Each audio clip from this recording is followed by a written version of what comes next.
দাবারু যখন শেষ চালটি দেওয়ার জন্য হাত বাড়ান, গ্যালারিতে বসা দর্শকরা তখন নিঃশ্বাস বন্ধ করে ফেলে। বিশ্ব রাজনীতির ময়দানে ঠিক তেমনই এক ফাইনাল খেলা শুরু হতে যাচ্ছে। একদিকে হোয়াইট হাউসে ফিরে আসা ডোনাল্ড ট্রাম্প, আর অন্যদিকে মধ্যপ্রাচ্যের অদম্য শক্তি ইরান। অনেকেই বলছেন এটা কেবল একটি সংঘাত নয়, এটা ইগো, ক্ষমতা আর অস্তিত্ব রক্ষার লড়াই। ট্রাম্পের ম্যাক্সিমাম প্রেশার কি ইরানকে নতজানু করতে পারবে, নাকি পারস্যের এই দেশটি ট্রাম্পকে এমন এক চালে আটকাবে যা ইতিহাস আগে কখনো দেখেনি?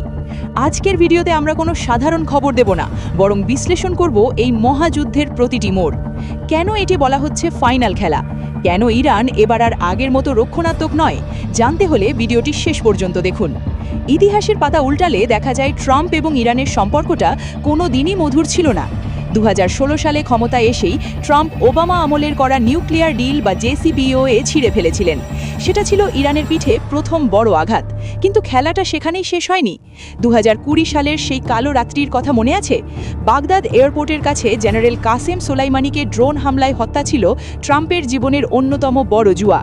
ট্রাম্প ভেবেছিলেন মাথা কেটে দিলেই শরীর নিস্তেজ হয়ে যাবে, কিন্তু ইরান প্রমাণ করেছে তারা কেবল এক ব্যক্তির উপর নির্ভরশীল নয়। এখন 2024-25 সালে এসে ট্রাম্প যখন আবারও ক্ষমতায়, তার নীতির লক্ষ্য ইরানকে অর্থনৈতিকভাবে পঙ্গু করা, যাতে তারা ইউরেনিয়াম সমৃদ্ধকরণ বন্ধ করে। কিন্তু ইরান এবার প্রস্তুত। গত কয়েক বছরে তারা চীন ও রাশিয়ার সাথে এমন এক অক্ষশক্তি গড়ে তুলেছে যেখানে নিষেধাজ্ঞা আগের মতো কাজ নাও করতে পারে। অনেকেই প্রশ্ন করেন, ইরান কেন ট্রাম্পকে ভয় পাচ্ছে না? এর উত্তর লুকিয়ে আছে তাদের সামরিক বিবর্তনে। ইরান এখন কেবল ছায়াযুদ্ধের মধ্যে সীমাবদ্ধ নয়, তারা সরাসরি সামরিক সক্ষমতা প্রদর্শন করেছে এবং ড্রোন ও মিসাইল প্রযুক্তিতে বড় অগ্রগতি করেছে। ইরানের ড্রোন প্রযুক্তি আজ বিশ্বের শক্তিশালী অবস্থানে। এমনকি ইউক্রেন যুদ্ধে তাদের তৈরি শাহেদ ড্রোন গুরুত্বপূর্ণ ভূমিকা রাখছে। ট্রাম্প যখন অর্থনৈতিক চাপ বাড়ানোর কথা বলেন, ইরান তখন সামরিক শক্তি প্রদর্শন করে পাল্টা বার্তা দেয়। পারস্য উপসাগরের হরমুজ প্রণালী বিশ্ব তেল বাণিজ্যের জন্য অত্যন্ত গুরুত্বপূর্ণ। ইরান যদি এই পথ বন্ধের হুমকি দেয়, তাহলে বিশ্ব অর্থনীতিতে বড় ধাক্কা লাগতে পারে। এই ভৌগোলিক সুবিধা ইরানকে কৌশলগতভাবে শক্তিশালী করে তুলেছে। ট্রাম্পের সবচেয়ে বড় অস্ত্র হল নিষেধাজ্ঞা। তিনি বিশ্বাস করেন অর্থনৈতিক চাপের মাধ্যমে ইরানকে দুর্বল করা যাবে। কিন্তু ইরান দীর্ঘদিন ধরে নিষেধাজ্ঞার মধ্যেই টিকে থাকতে শিখেছে, যাকে তারা বলে প্রতিরোধের অর্থনীতি। হ্যাঁ, সমস্যা আছে, মুদ্রাস্ফীতি আছে, কিন্তু ইরান এখন ব্রিক্স এবং সাংহাই কোঅপারেশন অর্গানাইজেশনের মতো আন্তর্জাতিক জোটে যুক্ত হয়েছে। চীন ও রাশিয়ার সাথে তাদের সম্পর্ক গভীর হয়েছে। ট্রাম্প যদি আবারও তেল রপ্তানি শূন্যে নামানোর চেষ্টা করেন, ইরান বিকল্প অর্থনৈতিক ব্যবস্থা ব্যবহার করতে পারে, যা ডলার নির্ভর নয়।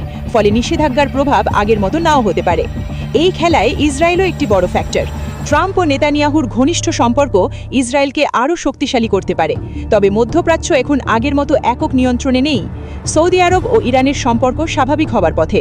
চীনের মধ্যস্থতায় নতুন কূটনৈতিক সমীকরণ তৈরি হয়েছে, ফলে রাজনীতিতে বড় পরিবর্তন এসেছে। অন্যদিকে গাজা, লেবানন, ইয়েমেন সহ বিভিন্ন জায়গায় ইরানের প্রভাব রয়েছে। যদি সরাসরি সংঘাত শুরু হয়, তাহলে পুরো অঞ্চল জুড়ে বড় ধরনের অস্থিরতা তৈরি হতে পারে। তাহলে এই ফাইনাল খেলার ফলাফল কি হবে? ট্রাম্প কি নতুন কোনো বড় চুক্তি করতে পারবেন, নাকি ইরান আরও শক্ত অবস্থানে গিয়ে বিশ্ব রাজনীতিকে চমকে দেবে? ইরানের কৌশল হলো কৌশলগত ধৈর্য। তারা সরাসরি সংঘাতে না গিয়ে সময়ের অপেক্ষা করে, কিন্তু সীমা অতিক্রম হলে তারা কঠোর প্রতিক্রিয়া দিতে দ্বিধা করে না। শেষ পর্যন্ত এই খেলায় কে জিতবে? ট্রাম্পের রাজনৈতিক চাপ, নাকি ইরানের কৌশলগত প্রতিরোধ, নাকি ইতিহাস আবার নতুন কোনো মোড় নেবে? দেখার জন্য ধন্যবাদ। ভিডিওটি ভালো লাগলে লাইক দিন, সাবস্ক্রাইব করুন এবং কমেন্টে আপনার মতামত জানান।